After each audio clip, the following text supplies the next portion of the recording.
Hello everyone. Today I'm going to publish the first of videos in a mini series which talks about network tokenization. Tokenization as a word has many meanings. One, with respect to payments, it is called network tokenization. It is heavily used in the field of data obfuscation, that is data encryption. And then in NLP parlance, tokens are typically words that are embedded in a document. So today I'm going to cover about only payment tokenization, that is network tokenization, which is relevant to our channel. In this video, before I jump into the crux of tokenization, I want to briefly talk about the relatively newer payment methodologies, channels rather I should say. And we will also look at what is network tokenization and why network tokenization is required. Who are all the parties involved in the network tokenization and a brief of the token issuance process as such. So in the next 4 slides, let's look at the various payment channels that we keep seeing almost every day. So this is a screen that we are usually used to see, where we enter the card number in a merchant checkout payment pages, and then at the bottom of the screen we have a checkbox which says that save card for future payments. This particular feature enables the merchant to store the card number and the related details for any future purposes. And the next thing is about OEM wallets. OEM, as it stands, is for original equipment manufacturer based payments. So we see Samsung introducing Samsung Pay, Apple introducing Apple Pay, there is a Google Pay as well. And in each of these particular payment methods, there is a feature to add debit or credit cards in the wallet. So what do? We add the cards, and then these OEM payment wallets provide features to do payments via various channels like NFC, that is tap and go, or we can also do a payment via QR code or in-app payments. When I mean in-app payments, if there is any merchant app and when we select any of these OEM wallets as a payment method, these two apps communicate to each other to facilitate the payment. The third thing is about issuer wallet and payment apps, where issuer wallets means the issuer of the card, those banks essentially provide a wallet themselves, or there are payment apps, necessarily fintech payment service provider applications, which also have a stored value account and where we can add a card, and then there are various payment channels that is provided where we can pay via QR code or using a virtual payment address or contact to contact P2M or P2P based payments and NFC based payments. In India, we do not have issuer wallet based payments yet, as far as I know. So I'm sure it will come in the future. Lastly, payments can be done via smartwatches or key fobs, all powered by NFC technology. I'm sure there are many more to come.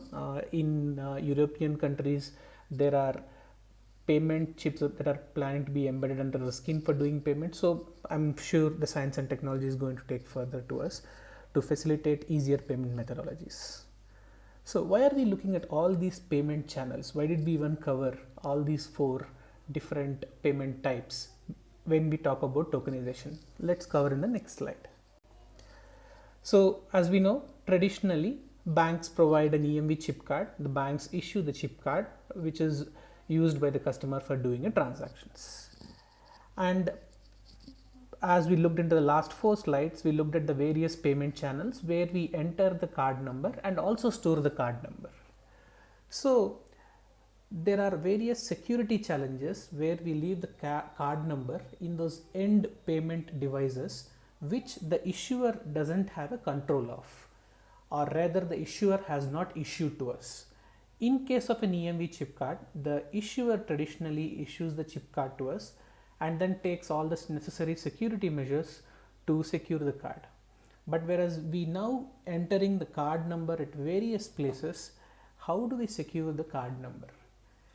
So the answer to all of it is a network token, where whenever we store a card number at all of these end payment devices, the card number is not stored, rather it is translated to a surrogate card number, or also called as a token number, and then stored at the end payment devices.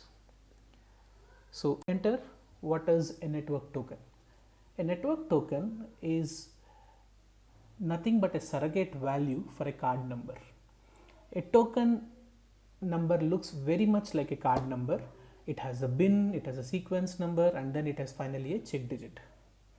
Why do we need the token number very similar to a card number? Why can't it be like a cryptic number like hashes, long number as such, which is traditionally the method to encrypt any important information?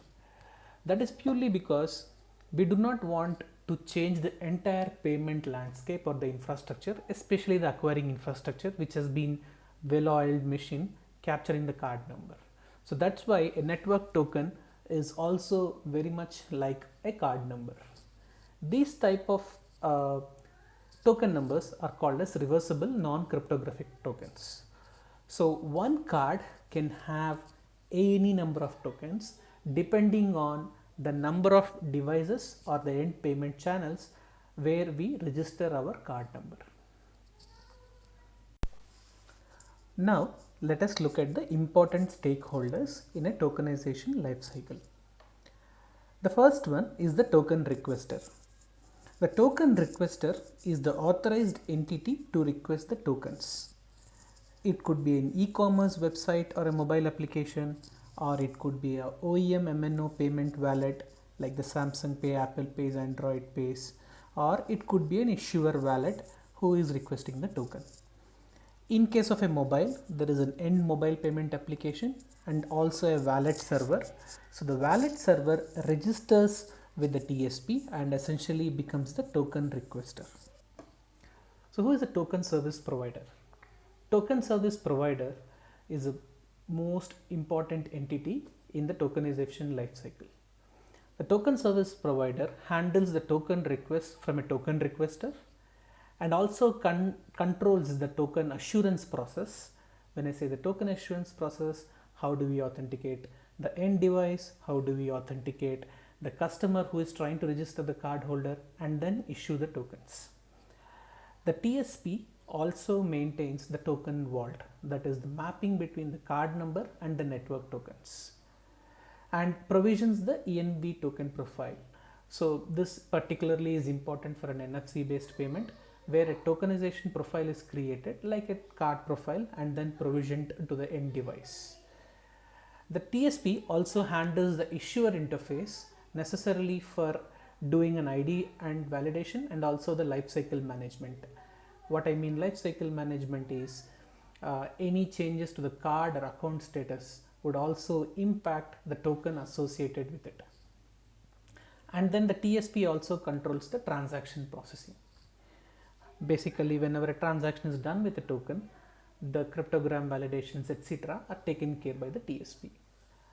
One important point that I wanted to note here is a TSP in today's world is majorly controlled by the schemes itself, that is MasterCard, Visa, RuPay, etc. They themselves act like a TSP. However, an issuer also can have its own tokenization ecosystem. Visa's tokenization system is called VTS. MasterCard has MDES. So each of the scheme have their own tokenization system as such.